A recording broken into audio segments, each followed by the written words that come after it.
तो ഹിന്ദി വേൾഡ് में आप सबका स्वागत है. അപ്പോൾ ആദ്യകാലിൻ്റെ സെക്കൻഡ് പാർട്ടുമായിട്ടാണ് വന്നേക്കുന്നത്. നമ്മൾ ആദ്യകാലിൽ കുറച്ച് കാര്യങ്ങളൊക്കെ ഡിസ്കസ് ചെയ്തിരുന്നു. അപ്പോൾ ബാക്കി നോക്കാം. പിന്നെ നമുക്ക് ഈ കുറഞ്ഞ സമയത്തിനുള്ളിൽ ഇങ്ങനെ JLT പഠിച്ചെടുക്കാം എന്നുള്ള കുറച്ച് സജഷൻസും കൂടെ ഞാൻ തരാൻ ആഗ്രഹിക്കുന്നുണ്ട്. അത് വീഡിയോയുടെ അവസാനം പറയാം. ഇത് സാഹിത്യമാണ്.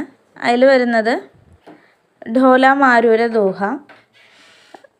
ഇത് എഴുതിയത് ആരാന്ന് ചോദിച്ചാൽ കുശലാബാണ്.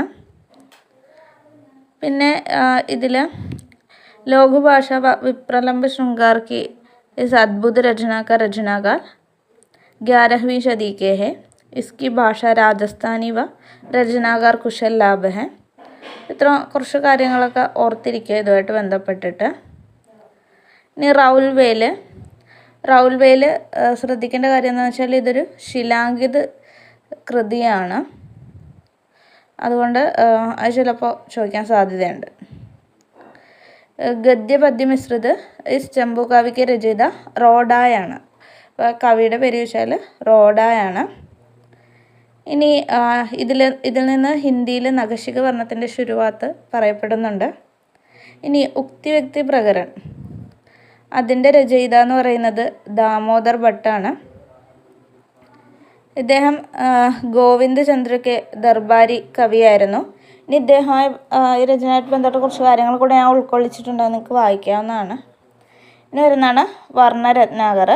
അത് എഴുതിയത് ജ്യോതിരീശ്വർ ഠാക്കൂറാണ്. ഇതൊരു വ്യാകരണ ഗ്രന്ഥമാണ്. അതുകൊണ്ട് തന്നെ അതും വ്യാകരണ ഗ്രന്ഥം എന്നുള്ള രീതിയിൽ ചോദിക്കാം ലൗകിക സാഹിത്യത്തിൽ.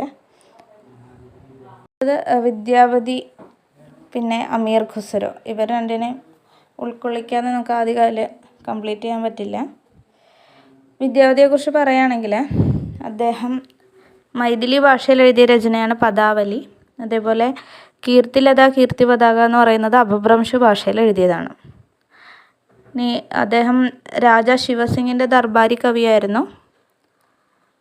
മൈഥിൽ കോകിൽ കവി ശേഖർ അഭിനവ് ജയദേവ് എന്നെല്ലാ പേരുകളിലും അദ്ദേഹം അറിയപ്പെട്ടിരുന്നു. പിന്നെ രാംചന്ദ്ര ശുക്ല അദ്ദേഹത്തെക്കുറിച്ച് പറഞ്ഞ ഈ ഒരു കോട്ടിങ്സ് ഒന്ന് അറിഞ്ഞിരിക്കുക, ചിലപ്പോൾ ചോദിക്കാൻ സാധ്യതയുണ്ട്. विद्यावती के पद अधिकतर श्रृंगार के ही हैं, जिसमें नायिका और नायक राधा कृष्ण है. आध्यात्मिक रंग के चश्मे आजकल बहुत सस्ते हो गए हैं. उन्हें चढ़ाकर जैसे कुछ लोगों ने गीत गोविंद के पदों को आध्यात्मिक संकेत बताया है, वैसे ही विद्यावती के इन पदों को भी. ഇദ്ദേഹം ഭക്ത കവിയാണോ ശൃംഗാർ കെ കവിയാണോ എന്നുള്ളത് ആ സമയത്തൊരു വിവാദ സന്ദർഭമായിരുന്നു. അപ്പോൾ ശുക്ലജി ആ ഒരു സന്ദർഭത്തിലാണ് ഈ ഒരു കഥൻ പറയുന്നത്. ഇനി അമീർ ഖുസ്രോയെക്കുറിച്ച് അറിഞ്ഞിരിക്കേണ്ട കാര്യങ്ങൾ എന്താണെന്ന് വെച്ചാൽ അദ്ദേഹത്തിൻ്റെ പൂർണ്ണമായ നെയിം പലപ്പോഴും ചോദിക്കാറുണ്ട്. അപ്പോൾ അതിൽ അബ്ദുൽ ഹസൻ യമീനുദ്ദീൻ മുഹമ്മദ് എന്നാണ്. ഗുരു നിസാമുദ്ദീൻ ഔലിയയാണ്.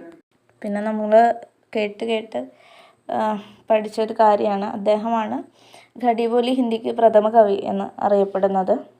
പിന്നെ കവാലി സിത്താറൊക്കെ അദ്ദേഹത്തിൻ്റെ ഉദയനായിട്ടാണ് കാണപ്പെടുന്നത്. അദ്ദേഹത്തെ തോത്തായ ഹിന്ദ് എന്നറിയപ്പെടുന്നുണ്ട്, അതായത് ഹിന്ദുസ്ഥാൻ കി തൂത്തി. പിന്നെ അദ്ദേഹത്തിൻ്റെ രചനകൾ പറയുകയാണെങ്കിൽ ഖാലിക് ബാരി, ഖുസ്രോ കി പഹേലിയ, മുഖരിയ, ദോസഗ്നെ ഗസലൊക്കെ ഇമ്പോർട്ടൻ്റ് ആണ്. ഇതിൽ ഖാലിക് ബാരി ചോദിച്ചിട്ടുള്ളതാണ്. JLT എക്സാം എത്തിയിരിക്കുകയാണ്.